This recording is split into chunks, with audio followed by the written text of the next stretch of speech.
দেখুন আজকে দেখাবো আলু কুমড়ো চিংড়ি মাছ দিয়ে একটা তরকারি। এবার দেখুন কড়া বসিয়ে দিয়েছি, আলু কুমড়োটা অলরেডি পাতলা পাতলা করে কেটে নিয়েছি। আপনি শুধু কুমড়ো দিয়ে করতে পারেন, আমার যেহেতু কুমড়োটা কম ছিল আমি একটু আলু মিশিয়ে এটাকে ধুয়ে কেটে রেখেছি।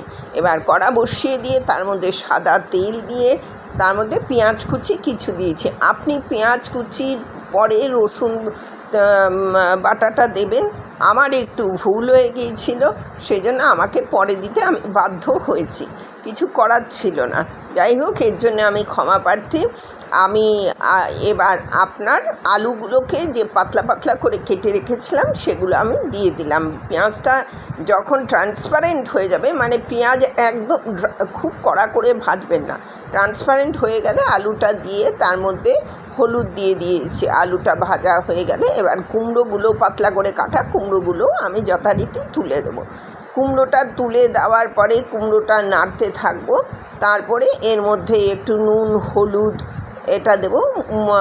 রবীন্দ্রনাথ একদম মশলা বেশি খেতেন না, অল্প মশলায় খুব সুন্দর জিনিস হয়, সেই রকম জিনিস করতেন। তাই জন্য আমি ওনার অনুকরণেই এটা করেছি, আর আমি এর মধ্যে অন্য মশলা দেইনি। এবার যথারীতি আমার ভুলবশত রসুনটা দেওয়া হয়নি, তাই এখন এর সাথে ভাজা হয়ে যাবে, আমি এটা তাই দিয়ে দিলাম। এবার আমি এটাকে আবার নাড়তে থাকবো। নুন একটু দেবো, আপনি চিনি দিতে পারেন, হালকা নাও দিতে পারেন। বাই দ্য ওয়ে, আমি নূপুর, আপনারা দেখছেন smile with Nupur and Tania. Please একটু সাবস্ক্রাইব করে দেবেন, বেল আইকনটা টিপতে ভুলবেন না, লাইক শেয়ার করে পাশে থাকবেন। নিত্য নতুন রেসিপি পেতে আমার চ্যানেলটা একটু সাবস্ক্রাইব করে রাখবেন, যখনই আপলোড করব তখনই নোটিফিকেশান আপনাদের কাছে পৌঁছে যাবে। ফিরে এলাম রান্নায়। এবার দেখুন এটাকে কষাতে থাকছি, সমানে কষাতে কষাতে ওর মধ্যেই চিংড়ি মাছটা দিয়ে দেবো। চিংড়ি মাছ কিন্তু আগে ভেজে তুলে রেখে এই রান্নায় কোনো প্রয়োজন নেই। এটা এইভাবেই আপনি করবেন, যাতে চিংড়ি মাছের পুরো রসটা ওই রান্নার মধ্যে ঢুকে যায়। আমি কিন্তু এই রান্নায় জল দিইনি, আপনার যদি লাগে অল্প একটু দিতে পারেন, আমার একদমই জল লাগেনি, তাই আমি জলটা দিইনি। এই রান্নাটা অত্যন্ত সুস্বাদু হয় এবং বহু প্রাচীন রান্না, আর এইভাবেই করেছিল। কিন্তু আমি একটু আলু মিশিয়েছি, আমি বারে বারেই বলছি একটু আলু মিশিয়েছি, আপনি পুরো আলুটা দিতে পারেন।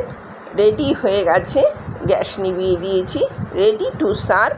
এতক্ষণ আমার সাথে থাকার জন্য আপনাদের অশেষ ধন্যবাদ।